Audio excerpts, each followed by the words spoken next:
एक बार की बात है कि एक गांव में एक बुद्धिमान व्यक्ति रहता था। वह खुद तो गांव का मुखिया था, लेकिन उसका बेटा बहुत नालायक था। बेटा कुछ बड़ा करना चाहता था, लेकिन उसका काम वैसा न था। वह घोर आलसी था और ज्यादातर सोते हुए कल्पना की दुनिया में डूबा रहता। उसे समझाने धमकाने के बाद भी उस पर कोई असर न पड़ा। समय के साथ वह बुद्धिमान व्यक्ति बूढ़ा होने लगा। वह अपने बेटे को लेकर बहुत चिंतित रहता था। उसे लगा कि बेटे को कुछ तो ऐसा देकर जाना चाहिए कि वह अपना और अपने परिवार की देखभाल कर सके। उसने बेटे को अपने पास बुलाकर कहा, बेटा, तुम्हें अब जिम्मेदारी लेना सीखना चाहिए। मैं चाहता हूं कि तुम इस जीवन के उद्देश्य को समझने की कोशिश करो और उसे हमेशा याद रखो। इस तरह तुम खुश रहते हुए आनंद में अपना जीवन जी पाओगे। ऐसा कहते हुए उसने बेटे को एक बैग पकड़ाया, जिसके अंदर 4 किस्म के मौसमों के मुताबिक 4 तरह के कपड़े रखे हुए थे। उसने कुछ खाने पीने का सामान, थोड़े पैसे और एक नक्शा भी था। बेटा सामान देख बहुत हैरान हुआ। तब पिता ने कहा, मैं तुम्हें एक खजाना ढूंढने का काम दे रहा हूँ। मैंने इसमें एक नक्शा दिया है। इस नक्शे के सहारे तुम्हें उस खजाने तक पहुँचना है। बेटे को पिता का आइडिया बहुत पसंद आया। अगले दिन वह खजाने की तलाश में निकल पड़ा। उसे जंगलों, पहाड़ों, पठारों, सूखे प्रदेशों से होते हुए जाना था। दिन हफ्तों में बदले, हफ्ते महीनों में। रास्ते में उससे कुछ लोग मिले, जिन्होंने उसे भोजन दिया, रहने को जगह दी। धीरे धीरे ऋतु बदली और उसके साथ आसपास का परिदृश्य भी, लेकिन वह चलता रहा। करीब 1 साल तक चलते रहने के बाद वह अपनी मंजिल पर पहुंचा। वह एक खड़ी पहाड़ी थी। नक्शे के मुताबिक इस पहाड़ी पर एक पेड़ था, जिसके नीचे खजाना छिपा हुआ था। पेड़ खोजने के बाद उसने आसपास, नीचे, ऊपर हर जगह तलाश की, लेकिन खजाना नहीं मिला। वह 2 दिन तक खजाना खोजता रहा। तीसरे दिन तक वह बुरी तरह थक गया और अपने पिता के झूठ से दुखी हो उसने वापस लौटने का फैसला किया।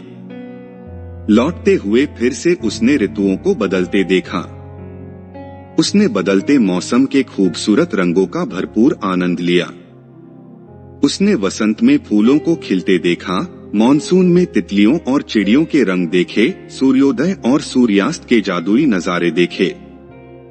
वह नदी की कलकल सुनते हुए कई दिनों तक नदी के साथ रहा, जंगलों का सन्नाटा सुनते हुए जंगलों में ही खो गया। चूंकि उसका घर से लाया भोजन कभी का खत्म हो चुका था, उसने अपने भोजन के लिए शिकार करना सीखा, रहने के लिए जगह बनाना और अपनी सुरक्षा का इंतजाम करना सीखा। उसने सूरज की स्थिति देखकर समय का अनुमान लगाना भी सीख लिया। वह उन लोगों से फिर मिला, जिन्होंने जाते हुए उसकी मदद की थी। उसने उनके लिए काम करके उनका कर्ज उतारा। घर पहुंचने तक उसे एहसास हुआ कि उसे घर से निकले 2 साल से ज्यादा समय हो गया था। वह सीधे अपने पिता के पास पहुंचा। पिताजी, उसने पिता को आवाज लगाई। बेटे को देखते ही पिता बिस्तर से कूदकर उसके पास आए। बेटे को गले लगाते हुए उन्होंने पूछा, बेटा, कैसी रही तुम्हारी यात्रा? यात्रा बहुत रोमांचक थी पिताजी, पर मुझे अफसोस है कि मैं आपके लिए खजाना खोजकर नहीं ला पाया। मेरी कोशिश के बावजूद मुझे खजाना नहीं मिला। हो सकता है मुझसे पहले कोई और वहां पहुंचकर खजाना ले गया। पिता को यह सब बताते हुए उसे खुद पर आश्चर्य हुआ, क्योंकि वह पिता से नाराज न था, बल्कि उनसे माफी मांग रहा था। वहां कोई खजाना था ही नहीं बेटे, पिता ने रहस्य खोला। तब आपने मुझे वहां क्यों भेजा? बेटे ने हैरान होते हुए पूछा।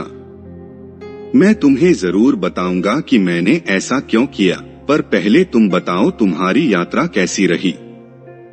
जाते हुए तो अच्छी नहीं थी। मुझे चिंता थी कि मेरे पहुंचने से पहले कोई और न खजाना ले जाए, इसलिए मैं दिन रात बिना आराम किए चलता रहा। लेकिन लौटते हुए मैंने यात्रा का भरपूर आनंद लिया, बहुत सी नई चीजें सीखी। सच बताऊं तो लौटते हुए ही मैंने जीवन को जीना सीखा।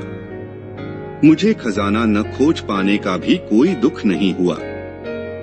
मैं तुम्हें यही तो सिखाना चाहता था बेटे कि कैसे हमें जीवन में कोई न कोई लक्ष्य रखना चाहिए। लेकिन अगर हम सिर्फ लक्ष्य को ही दिमाग में रखें, बाकी सब भूल जाएं, तो हम जीवन के असली खजाने से वंचित रह जाते हैं। असली सच यह है कि जीवन का कोई लक्ष्य नहीं है, सिवाय उसे भरपूर जीने और हर दिन के साथ और अनुभवी होने के। दोस्तों, यह कहानी आपको पसंद आई हो तो हमारे वीडियो को लाइक, शेयर तथा चैनल को सब्सक्राइब जरूर करें। वीडियो देखने के लिए आप लोगों का बहुत बहुत धन्यवाद।